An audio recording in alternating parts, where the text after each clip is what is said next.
Na-recover na ang mga labi ng crew members ng Super Huey helicopter ng 505th Search and Rescue Group ng Philippine Air Force mula sa kabundukan ng Agusan del Sur. Tinitingnan ng investigation team ang ilang factors na posibleng naging dahilan sa pagbagsak ng helicopter kasama ang 6 na crew member nito. Bukod yan sa weather at kondisyon ng aircraft. Tinitingnan din ang kondisyon ng mga piloto at crew. Kasalukuyang ina-identify o kinikilala ng forensic team ang mga ito para mapagbigyan ng hiling ng ilang pamilya na idiretso na sa mga bayan ng mga labi. 2 sa mga nasawi ay mula Mindanao at isa naman ay Tagalog at 3 ay mula Visayas. Pinakamataas na opisyal ang lead pilot na may ranggong kapitan at 8 taon nang nagpapalit ng helicopter.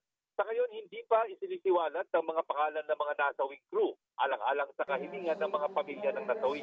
Lahat ng tulong na pwedeng ibigay daw ng Air Force ay ibigay sa mga nagluluksang pamilya. Base sa investigasyon, 42 minutes na nasa ere ang Super Huey helicopter kasama ang 3 iba pang aircraft na magsasagawa sana ng rapid damage assessment sa lugar na nasalanta ng bagyo para malaman kung ano-anong areas ang dapat ma-prioritize sa paghatid ng tulong. Kasabay nag-take off mula Davao ang 4 na helicopter at patungong Butuan nang bigla nang nawalan daw ng communication sa Super Huey. Bumalik ang mga kasamang aircraft para tingnan ang nangyari at nakita ang crash site sa gilid ng isang masukal na bundok sa bayan ng Loreto sa Agusan del Sur. Grounded muna ang 2 pang Huey helicopter na gamit din ng 505th HATR operations ng PAC. Bagamat hindi parehong-pareho na model ang bumagsak na helicopter, ay similar daw ang build